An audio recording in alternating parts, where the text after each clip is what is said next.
अस्सलाम वालेकुम जी। चैप्टर हमारा चल रहा है इंट्रोडक्शन टू मैनेजमेंट का, ऑर्गेनाइजिंग का, जिसके बारे में हमने अभी पहली वीडियो में कुछ बात की और अब फिर दोबारा उसके बारे में डिस्कशन हम करेंगे शुरू। सबसे पहली बात कि जिस वक्त आपका कोई भी जगह पे आपका दो बड़ी बेसिस होती हैं, एक सेंट्रलाइज्ड और डिसेंट्रलाइज्ड। अब सेंट्रलाइज किया जाए तो उससे क्या क्या असरात आते हैं। Environment is stable. अगर इख्तियार फैसला करने का चंद हाथों में हो ना तो उसके कई फ़ायदे हैं। उन फ़ायदों में से पहला फ़ायदा क्या है, आपका सब कुछ स्टेबल रहता है। एक छोटी सी एग्जांपल दे देता हूँ।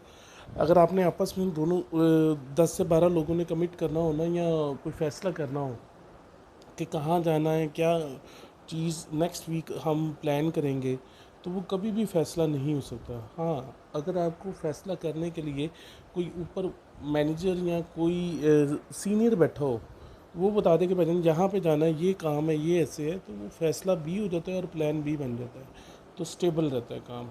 लो level manager are not capable और एक्सपीरियंस। और याद रखिए कि जो लो लेवल के ऊपर लोग होते हैं ना, वो उतनी ज़्यादा एक्सपीरियंस नहीं रखते। ज़ाहिर बात है, एक बंदे का 25 साल का एक्सपीरियंस है और एक बंदा आज 2 साल का एक्सपीरियंस लेकर कोई काम कर रहा है, तो 25 साल के एक्सपीरियंस को कभी भी रिप्लेस नहीं कर सकता। तो इसलिए बेटर है कि फैसला करने के लिए ज़्यादा सेंट्रलाइज्ड होना चाहिए। फिर low level manager do not want to have a say in decision. और आम तौर पर कुछ लोगों को आदत होती है कि वो उतनी देर तक कोई फैसला करते ही नहीं है जितनी देर उनको बनी बनाई चीज़ की आदत होती है।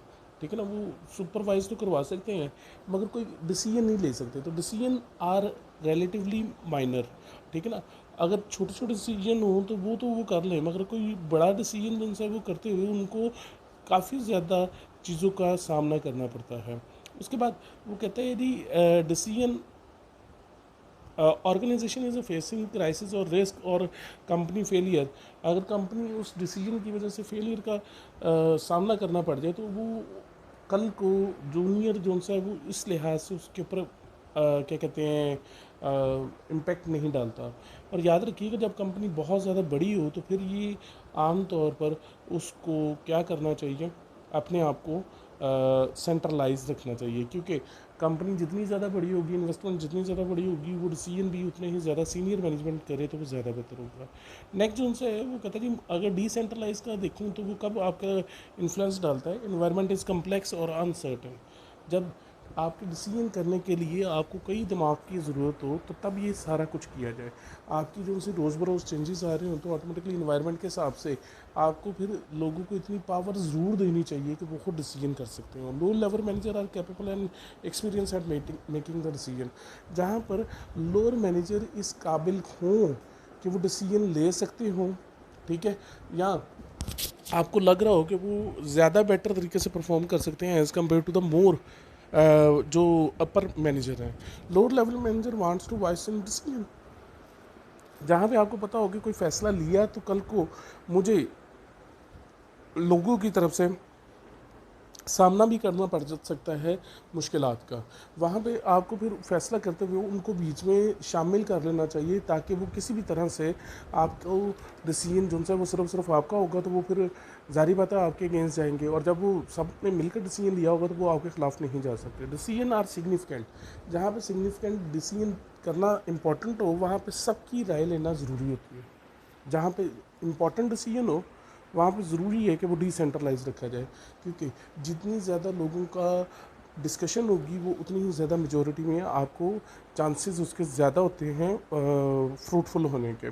फिर जहाँ पे कंपनी जोग्राफिकल डिसअपियर्ड हो, जैसे आपकी जोग्राफिकली अगर देखा जाए तो कुछ कंपनीज ऐसी हैं जो पाकिस्तान में इन्वॉल्व हैं, इंडिया में भी इन्वॉल्व हैं, बांग्लादेश में भी इन्वॉल्व हैं, तो उनको फिर स्ट्रेस करना पड़ता है लोअर मैनेजमेंट पे। क्यों? यहाँ के लोग यहाँ के कल्चर को बेहतर जानते हैं, इंडिया के लोग इंडिया के कल्चर को बेहतर जानते हैं, तो वहाँ पे ये डिसेंट्रलाइज किया जाए तो वो ज़्यादा बेटर है। इसमें अगली चीज़ आ जाती है जिसको फॉर्मलाइजेशन कहा जाता है। ये ऑर्गेनाइजेशनल स्ट्रक्चर का क्या कहते हैं, जहाँ पे हमने शुरू में स्टार्ट किया था वहाँ पे हमने फॉर्मलाइजेशन को भी देखा था। तो फॉर्मलाइजेशन क्या है? The degree to which job within the organisation are standardised and extend to which the employ behaviour guided by the और रूल एंड प्रोसीजर। जहाँ पे आपने एम्प्लॉयज़ को तमाम की तमाम जॉब के बारे में बता दिया, बिहेवियर भी बता दिया और उनको गाइड कर दिया कि ये काम आपने ऐसे करना है और वो उस तरह के काम को परफॉर्म भी कर रहे हैं। इस चीज़ को हम क्या नाम देंगे, फॉर्मलाइजेशन कह देंगे। फॉर्मलाइजेशन अगर बड़ी सिंपल सी बात करूँ, वो तमाम रूल्स एंड रेगुलेशन हैं जिनको फॉलो करके हर बंदा अपनी जॉब को परफॉर्म कर सकता है। अगली बात वो कह रहा है, वो कहते हैं कि ऑर्गेनाइजेशनल डिज़ाइन जिनसे हैं वो दो तरह के हो सकते हैं, एक मैकेनिस्टिक हैं, दूसरे ऑर्गेनिक हैं। मैकेनिस्टिक को अगर देखूं तो जो मैकेनिकल नेचर के होते हैं ना, जस्ट लाइक अ मशीन, जो बता दिए जैसा बता दिए वैसे ही करना है, तो इसको कहते हैं rigid and tight control structure, जहाँ पे हाई स्पेशलाइज लोग होंगे, डिपार्टमेंटलाइजेशन को बहुत ज़्यादा लोग फॉलो करेंगे, स्पैन ऑफ कंट्रोल नैरो होगा, यानी कि ज़्यादा लोग उसके नीचे काम नहीं करेंगे, हाई फॉर्मलाइजेशन होगी, यानी कि जो जिस तरह लिख दिया जाएगा लोग उसी तरह उसको फॉलो करेंगे। ठीक है ना, लिखा हुआ है ना कि अगर आपने 2 बजे ये काम करना है तो वो 2 बजे ही होगा, 3 बजे नहीं हो सकता। लिमिटेड इंफॉर्मेशन नेटवर्क है आपका, जो भी काम होगा वो अपवर्ड बनेगा और अपवर्ड वाले काम जिस तरह बनाएंगे वो नीचे वालों को फॉलो करना पड़ेगा, यानी कि जो भी फैसला होगा वो अपर मैनेजमेंट करेगी, लोअर मैनेजमेंट उसको नहीं करेगी और लो डिसीजन पार्टिसिपेशन नहीं होगी। ठीक है, यानी कि जो भी फैसला किया जाएगा उसमें लोगों से राय नहीं दी जाएगी। ऑर्गेनिक में क्या होता है, फ्लेक्सिबल होता है, नॉन स्टैंडर्डाइज जॉब होती है, हर एक बंदे को परफॉर्म करने के लिए कहा जाता है, ये नहीं बताया जाता कि परफॉर्म क्या करना है। ठीक है, उनसे कहा जाता है कि आप अपने मैक्सिमम को करो ताकि आप अपने मुताबिक इसको कर सको। टीम बेस्ड स्ट्रक्चर होता है। ठीक है, कोई डिपार्टमेंट वगैरह नहीं होता, जिस बंदे का जिस जगह पे दिल करता है वो करता है। लिटिल डायरेक्शन दी जाती है सुपरवाइज़र से, सुपरवाइज़र आपको खाली ये बताता है कि भाई ये काम चाहिए मुझे। ठीक है, कैसे करना है, कितने लोग इन्वॉल्व करने हैं, इनको नहीं पता चला जाता। रूल्स इसमें कोई रेगुलेशन ज़्यादा नहीं होते और कम्युनिकेशन नेटवर्क बहुत ज़्यादा होता है। ठीक है, और इसमें एम्प्लॉयज़ ज़्यादा पावर्ड होते हैं। तो अगर बड़ी सिंपल सी बात करूँ, मैकेनिकल नेचर क्या है, स्ट्रिक्ट माहौल है, जो बता दिया जैसे बता दिए वैसे करना काम, कुछ उसमें चेंज नहीं कर सकते। और ऑर्गेनिक में अकॉर्डिंग टू सिचुएशन आप उसको चेंज भी कर सकते हो और डिसीजन भी लिए जा सकते हैं। आगे बड़ी बात करें, वो कहते हैं इन दोनों को आई थिंक सो ये पिछली वाली ही स्लाइड को थोड़ा सा उसने एक्सप्लेन किया हुआ है, इसलिए इसके बारे में मैकेनिस्टिक और ऑर्गेनिक के जो उनसे है वो थोड़ा से और डिफरेंस उसने क्लियर किए हुए हैं, और आई थिंक सो ये सारी की सारी वही हैं। ठीक है ना, देन वो जो बात करें वो कहते हैं जी कॉन्टीजेंसी फैक्टर क्या होता है। कॉन्टीजेंसी कहते हैं मशरूत, कुछ चीज़ें मशरूत होती हैं। तो कहते हैं जी structural decisions are influenced by overall strategy of the organisation. वो कहते हैं डिसीजन मेकिंग जो उनसी है वो कुछ चीज़ों की वजह से इफेक्ट भी होती है, जिनमें सबसे पहले देखा जाता है स्ट्रेटजी ऑफ ऑर्गेनाइजेशन क्या है, ओवरऑल स्ट्रेटजी क्या है।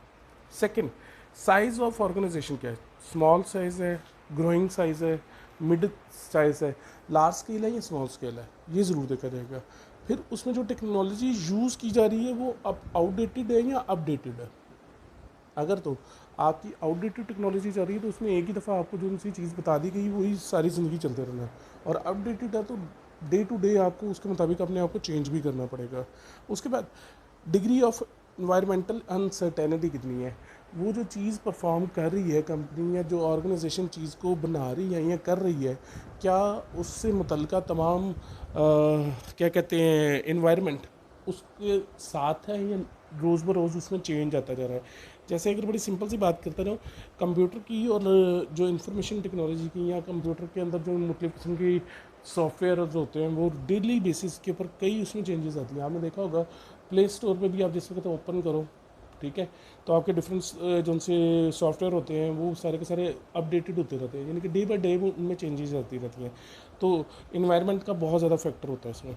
देन वो कहते हैं कि कॉन्टीजेंसी फैक्टर में आपको 3 चीज़ों को मद्देनज़र रखना है। नई चीज़ बनाकर देनी है, ये इनोवेशन है। जैसे P1 है, P2 है, P3 है, P4 है, डिफरेंट किस्म के आपने वो बनाए हैं, क्या कहते हैं सॉफ्टवेयर है। ठीक है, तो वो आए दिन चेंज होते रहते हैं। तो याद रखिएगा अच्छी ऑर्गेनाइजेशन या अच्छी स्ट्रेटजी क्या है, इनोवेशन हो, मगर उसमें याद रखिएगा कॉस्ट मिनिमाइज होनी चाहिए। अच्छी से अच्छी चीज़ बना के देनी है मगर उसका ख़र्चा आपने कम से कम रखना है, और आखिर पे उसकी लिमिटेशंस भी ज़रूर डालनी है। जैसे आपने अक्सर देखा होगा कि दवाई के पीछे जो उनसे लिखा होता है कि उसकी एहतियातें क्या हैं। ठीक है, इसी तरह आपने कोई भी अच्छा ऑर्गेनाइजेशन वो समझी जाती है जो कोई भी स्ट्रेटजी बनाए तो उसके प्रॉज एंड कॉन्स साथ बताए कि इसको बनाते वक्त ये चीज़ें जो सी हैं वो इसके प्लस पॉइंट हैं, ये चीज़ें इसकी नेगेटिव पॉइंट है। तो इन चीज़ों को लिमिटेशंस कहा जाता है। अगली बात वो कहते हैं जी स्ट्रेटजी एंड स्ट्रक्चर। मेरे ख्याल से स्ट्रेटजी पाथ को कहा जाता है और स्ट्रक्चर उस पाथ को हासिल करने के लिए जिन जिन लोगों को जिन जिन सोर्सेज को यूज़ किया जाता है। मैं दोबारा बोल दूं, स्ट्रेटजी वो पाथ है। स्ट्रेटजी के ऊपर हमारी बहुत ज़्यादा डिस्कशन हो चुकी है प्रीवियस वीडियोस के अंदर। स्ट्रेटजी क्या है? वो पाथ है, वो ज़रिया है, वो रास्ता है जिसके ज़रिए हमने ऑर्गेनाइजेशन के गोल को हासिल करना है। और उस गोल को हासिल करने के लिए मेरे पास जो मौजूदा वसाइल हैं इनको स्ट्रक्चर कहा जाता है। और स्ट्रक्चर का तल्लक दूसरी जो चीज़ है वो साइज़ के साथ बहुत ज़्यादा है। साइज़ क्या है? आपके किसी भी चीज़ को परफॉर्म करते हुए आप 3 स्टैंडर्ड्स पे जा सकते हो। लार्ज स्केल हो सकता है, मीडियम स्केल हो सकता है और स्मॉल स्केल हो सकता है। बड़े पैमाने पर हो सकता है, दरमियाना पैमाना हो सकता है और छोटे पैमाने पर हो सकता है। बाज़ औक़ात कुछ कारोबार होते हैं जिनसे आप सोल प्रोप्राइटर भी के बेस पे चला रहे होते हो, फिर पार्टनरशिप है, फिर जॉइंट स्टॉक कंपनी है। तो आपको स्ट्रक्चर उसके लिहाज से देखना पड़ता है। स्ट्रक्चर क्या है? उसके अंदर काम करने वाले लोग, उनके अंदर रिसोर्सेज कितने कुछ चाहिए।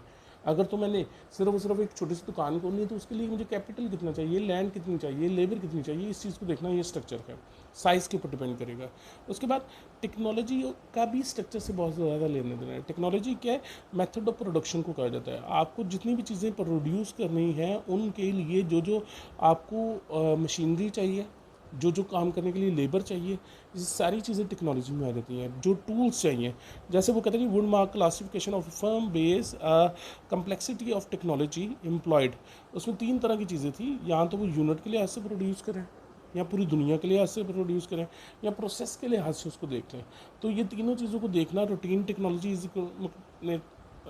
मैकेनिस्टिक टेक्नोलॉजी है, ऑर्गेनाइजेशन है। आमतौर पर जो बड़े पैमाने पर आपको चीज़ परफॉर्म करनी होती है तो उसके ऊपर आपको ऐसी चीज़ें लगानी पड़ती है, ऐसी मशीनें लगानी पड़ती हैं जो आमतौर पर ऑटोमेटिकली परफॉर्म कर रही होती हैं। तो ऑटोमेटिकली टेक्नोलॉजी का भी स्ट्रक्चर में बहुत ज़्यादा हाथ होता है। इसके अंदर वो जस्ट उसको परफॉर्म कर रहे हैं कि लो, मॉडरेट और हाई, यानी कि स्मॉल स्केल, मीडियम स्केल और हाई स्केल के ऊपर बात कर रहे हैं कि वो कौन कौन सी टेक्नोलॉजी को आपको देखना पड़ेगा। और 3 तरह की प्रोडक्शन को देख रहे हैं। यूनिट प्रोडक्शन, एक ख़ास यूनिट है, जैसे 100 यूनिट बनाने हैं उनको देखा जाएगा। जितने मर्जी बन जाएँ वो पूरी दुनिया में बचे उनको मास प्रोडक्शन कहा जाएगा। और वो किस ज़रिए से बन रहे हैं उनको प्रोसेस प्रोडक्शन कहा जाएगा। उसके बाद आगे वो जो बात करें वो कहते हैं इन्वायरमेंट अनसर्टेनिटी जो सी है एंड स्ट्रक्चर। आए दिन रोज़ बरोज़ मार्केट में जो नई टेक्नोलॉजी आ रही है इसको अनसर्टेनिटी कहा जाता है। आपके कंपटीटर क्या आपके साथ कर रहे हैं इसको भी मार्केट में एनवायरमेंटल अनसर्टेनिटी कहा जाता है। स्ट्रक्चर ऐसा होना चाहिए जो कल को किसी भी तरह की चेंज आए तो उस चेंज को अडॉप्ट कर सकता हो। मैं दोबारा बोलता हूँ, जैसे आपने देखा होगा कि मैंने पहले भी कई दफ़ा एग्जांपल दी आईफ़ोन की और सैमसंग की। आईफ़ोन ने सबसे पहले चेंज किया, सैमसंग ने उसके बाद किया, और वो आज भी पहले नंबर पे है और दूसरे नंबर पे है। मगर जब आप बात करते हो क्या कहते हैं नोकिया की, तो उसने उनके हिसाब से नहीं चेंज किया तो वो आज आपको कहीं पे नज़र भी नहीं आता। तो एनवायरमेंटल अनसर्टेनिटी और स्ट्रक्चर का बहुत ज़्यादा इंपॉर्टेंट होती है। उसके बाद आगे बात करें वो कहते हैं ट्रेडिशनल डिज़ाइन जन से हैं, आपकी कॉमन ऑर्गेनाइजेशन डिज़ाइन जन से होते हैं। आप ये कह सकते हो कि जो आमतौर पर ऑर्गेनाइजेशंस हैं वो अपनी एक्टिविटीज़ को किस तरह से डिवाइड करती है। तो उनमें सबसे पहला है सिंपल स्ट्रक्चर। लो डिपार्टमेंट होते हैं, वाइड स्पैन होता है, यानी कि एक बंदे के नीचे बहुत ज़्यादा लोग काम कर रहे होते हैं और उनमें आमतौर पर एक ही बंदा पावर रखता है डिसीजन की और बाकी सारे उसको फॉलो करते हैं। दूसरा ये हो सकता है फंक्शनल है, डिपार्टमेंटलाइजेशन बाय फंक्शन है। ऑपरेट फंक्शन ह्यूमन रिसोर्स, जिसमें आपकी मुकम्मल तौर पर एक डिपार्टमेंट होता है जिसको नाम ह्यूमन रिसोर्स है, जो प्रोडक्ट के ऊपर रिसर्च और डेवलपमेंट करने के बाद according to need, according to desire, according to job बंदे को चूज़ करते हैं। डिविजनल स्ट्रक्चर है, वो कहते हैं जी compose of the separate business unit और a division with the limit autonomy. Autonomy सब यूनिट को कहते हैं। आपका एक यूनिट को छोटे छोटे हिस्सों में डिवाइड कर दिया जाए और हर एक को अपना अपना फैसला करने की इजाज़त दे दी जाए, तो इसको डिविजनल स्ट्रक्चर भी कहा जाता है। उसके बाद इसकी कुछ स्ट्रेंथ्स और वीकनेस बता रहा है। सिंपल में फास्ट एंड फ्लेक्सिबल होता है, ठीक है, क्योंकि हर काम आपका कम खर्च में और ज़्यादा अच्छे तरीके से हो जाता है और उसमें चेक एंड बैलेंस अच्छा होता है। क्यों? एक ही बंदा सारा कुछ कर रहा होता है। वीकनेसेस इसके क्या है? Not appropriate as organisation grow. जब ऑर्गेनाइजेशन ग्रो कर रही हो तो सिंपल स्ट्रक्चर अच्छा नहीं लगता। फंक्शनल में कॉस्ट सेविंग है, क्योंकि आप अकॉर्डिंग टू फंक्शन सारे के सारे डिवाइड कर लेते हो। जैसे कोई अकाउंट्स का है, कोई परचेज का है, कोई सेल का है, तो आप उसके हिसाब से उसको डिवाइड कर देते हो। इसकी वीकनेसेस क्या है? Pursuit the function goal can cause manager to lose sight. ठीक है, जब एक ही बंदा कई फंक्शंस को परफॉर्म कर रहा होता है तो ऑटोमेटिकली वो फिर कुछ चीज़ों को ओवरकम नहीं कर पाता। इंसानी फितरत है कि वो एकदम में एक ही चीज़ को अगर ऑब्जर्व कर रहा हो तो वो अच्छे तरीके से कर देता है। डिविजनल में क्या होता है? स्ट्रेंथ क्या है? Focus and result. जब आप छोटे छोटे डिवीजन में कर दोगे तो उस पर आप फोकस भी कर सकते हो और आपको रिजल्ट ओरिएंटेड भी मिल जाएगा। मगर इसकी वीकनेस क्या है? Duplication of activity. जैसे मैंने आपको बोला था ना कि आपने 4 डिवीजन में नॉर्थ ईस्ट वेस्ट में डिवाइड कर दिया, तो आपको रिपीटेडली हर एक को अलग अलग से हर चीज़ बार बार समझानी पड़ेगी, तो वो रिपीटेडली डुप्लीकेशन ऑफ एक्टिविटीज़ हो जाती हैं। ठीक है। कॉन्टेम्प्रेरी जो सी है ऑर्गेनाइजेशनल डिज़ाइन, इसमें सिंपल जो सा है वो दो तरह का होता है। टीम स्ट्रक्चर होता है और मैट्रिक्स प्रोजेक्ट होता है। बाज़ आप एक टीम बना देते हो, उस टीम की बेस के ऊपर आप सब कुछ उसको बता देते हो कि भाई जैसे मैंने अगर 1000 चीज़ें बेचनी हैं और उनमें से 500 चीज़ें जो सी हैं वो इलेक्ट्रॉनिक्स की हैं और 500 चीज़ें जो सी हैं वो ग्रॉसरी की हैं, तो उसमें मैं एक टीम को अलग से बना दूँ। ठीक है, इसकी बेस्ट एग्जांपल जो है वो फार्मास्यूटिकल क्रैक वाले हैं जो अद्वियात बेचते होते हैं। उनमें से अगर कुछ हार्ट की दवाइयाँ बेचनी होती हैं ना, तो वो हर एक डॉक्टर के पास नहीं जाते, वो सिर्फ हार्ट स्पेशलिस्ट के पास जाते हैं। ठीक है ना। वट इज़ इट इज़, उनको ये पता होना चाहिए कि है क्या और उस चीज़ के एडवांटेजेस क्या है और उस चीज़ के डिसएडवांटेजेस क्या है। उसके बाद मैट्रिक्स प्रोजेक्ट स्ट्रक्चर क्या होता है?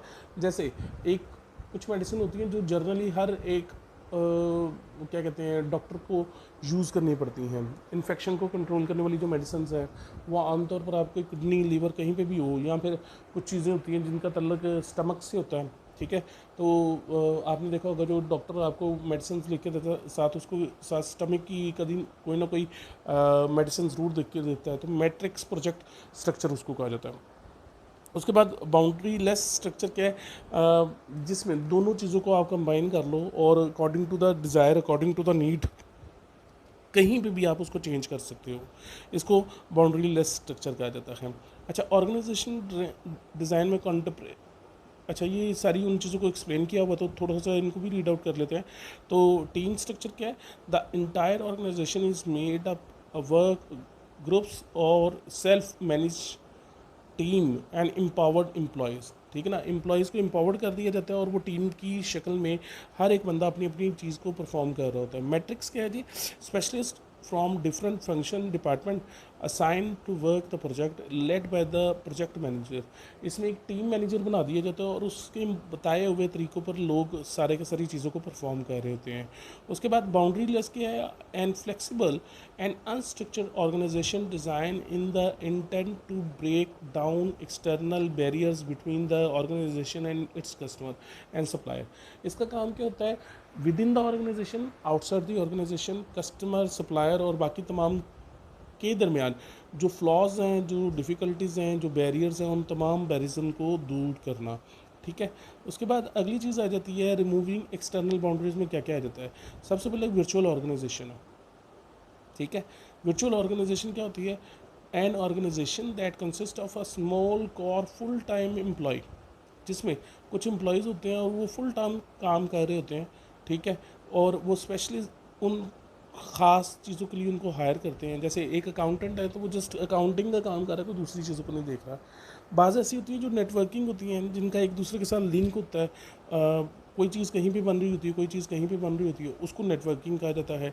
और थर्ड वन है जिसको मॉडुलर ऑर्गेनाइजेशन कहा जाता है। नेटवर्किंग की अगर बड़ी सिंपल सी बात करता रहूँ तो इसमें मैंने अभी बात की थी गाड़ियों के स्पेयर पार्ट्स की, तो उनकी कई कई चीज़ें कहीं कहीं पे बन रही होती हैं, उन सबको मैन्युफैक्चरिंग करके एक ही जगह पे लेकर आया जाता है और उसको संबल किया जाता है। इसको नेटवर्किंग कहा जाता है। मॉड्यूलर क्या है? A manufacturing organisation that use outside the supplier, जो बाहर से चीज़ को इंपोर्ट करे और लाकर अपने मुल्क में उसको असम्बल्ड करके बेचे। जैसे कि आपके यहाँ पे डीसी इन्वर्टर है या कोई भी वो क्या कहते हैं यूनिट बन रहा है, तो उसमें सिर्फ और सिर्फ एक ही चीज़ है कि वो तमाम की तमाम चीज़ें जो उनसी हैं उनका बेसिक जो उनसे हैं क्या कहते हैं एसी के अंदर कंप्रेसर जो उनसा है वो वहाँ से बन के रहता है, बाकी स्पेयर पार्ट यहाँ के होते हैं। तो जिसमें पर्टिकुलर चीज़ उनसी वो ख़ास जगह से बन के आ रही है, बाकी की सारी चीज़ें यहीं पे संभल्ड की जा रही हैं। ठीक है, टुडे ऑर्गेनाइजेशन डिज़ाइन जो उनसा है उसके चैलेंजेस जो उनसे हैं उनको अगर देखता रहूँ तो कीपिंग एम्प्लॉय कनेक्टेड सबसे ज़्यादा ज़रूरी है। ऑर्गेनाइजेशन के एम्प्लॉयज़ को आपस में कनेक्टेड रखना। ठीक है, उसका कई ज़रिए हो सकते हैं, मीटिंग्स हो सकते हैं, मोबाइल्स हो सकते हैं। ठीक है, सेकंड क्या है, बिल्ड ई लर्निंग ऑर्गेनाइजेशन, ऐसी ऑर्गेनाइजेशन हो जिसमें लोग सीखें, उनका सीखने को दिल करे। ठीक है, और उनको इनक्रेज भी किया जाए। बड़ी सिंपल सी अगर बात करते ना, ऑर्गेनाइजेशन में काम उस वक्त किया जा सकता है जब आपको सीखने का मौका दिया जाए। जब आपको सीखने का मौका ही नहीं दिया जाएगा तो कहीं पे भी आप कुछ सीख नहीं सकते। और फिर मैनेजिंग ग्लोबल स्ट्रक्चर इश्यूज, आप सिर्फ अपनी ऑर्गेनाइजेशन को इंटरनली ना देखो, ये भी देखो कि उसका अगर कल को कहीं पे एक्सटर्नली चीज़ आ गई है तो उसको किस तरह से परफॉर्म करना है, ये उसके अंदर होना चाहिए। ठीक है, द लर्निंग ऑर्गेनाइजेशन इसमें जो सबसे ज़्यादा इंपॉर्टेंट है वो मैंने बोला कि लर्निंग होनी चाहिए। तो लर्निंग क्या है, an organisation that has develop the capacity to continuously learn, adopt, उसको अपने अंदर जज़ब कर सकें, एंड चेंज, उसको तब्दील कर सकें through the practice of knowledge management of employ. लोगों को, एम्प्लॉय को, मैनेजमेंट को ऐसा असूल बनाने चाहिए कि लोग अपने नॉलेज को आपके साथ शेयर करें। करेक्टरिस्टिक्स क्या है, मैं अगर बड़ी सिंपल सी बात करूँ, आपने देखा होगा अक्सर फर्म जो सी हैं वो डिफरेंट किस्म के ट्रेनिंग प्रोग्राम रखवाती हैं, कंपटीशन करवाती हैं। ठीक है, आपने किसी एम्प्लॉय को कोई चीज़ सिखाने के लिए बाहर के मुल्क भेजती हैं, वहाँ से वो चीज़ सीख कर आता है, आकर वो यहाँ पे बाकी सबको भी ट्रेन करता है। तो इस तरह की जो सी चीज़ है वो लर्निंग है। तो करेक्टरिस्टिक्स क्या है, an open team based organisation, open team होती है, जो भी बंदा अच्छा परफॉर्म कर रहा होता है उसको आप ऊपर आने देते हैं। Extensive and open information sharing, हर एक बंदे को बोलने का हक होता है। Leadership that provides shared vision, जो वो खुद लीडरशिप को तजर्बा हासिल होता है वो दूसरों के साथ शेयर करते हैं। ठीक है, ऐसा नहीं होता कि एक बंदा कहता है यार मुझे ये काम आता तो मैं किसी दूसरे को नहीं बताऊंगा। वो लीडरशिप ऐसी होती है जो लोगों को इनक्रेज करती है कि आप काम करें और आपको काम करने का मौका दिया जाएगा। और अ स्ट्रॉन्ग कल्चर है shared value, trust, openness and a sense of community. और ऐसी चीज़ को बिल्ड किया जाता है जिसमें सेंस ऑफ कम्युनिटी होती है। सिंगल बंदा कुछ भी नहीं परफॉर्म कर सकता जब तक कि वो बाकी सब उसका साथ ना दें एज अ सोसाइटी। ठीक है, इन तमाम कॉन्सेप्ट्स को पढ़ने के बाद आपका ऑर्गेनाइजिंग का टॉपिक कंप्लीट होता है। इसको पढ़ने के बाद, इसको सुनने के बाद अगर आपको किसी भी तरह का इशू आता है तो आप मुझसे इनबॉक्स भी कर सकते हैं, व्हाट्सएप पे भी रब्ता कर सकते हैं, और मुझे कमेंट के ज़रिए बता भी सकते हैं कि आपको ये वीडियो कैसी लगी। जज़ाकुमुल्लाह जी, इंशाल्लाह नेक्स्ट वीडियो में और यूज़फुल चीज़ों के साथ आपके पास हाज़िर होऊंगा। खुदा अल्लाह ताला आपका हामी नसर हो। जज़ाकुमुल्लाह।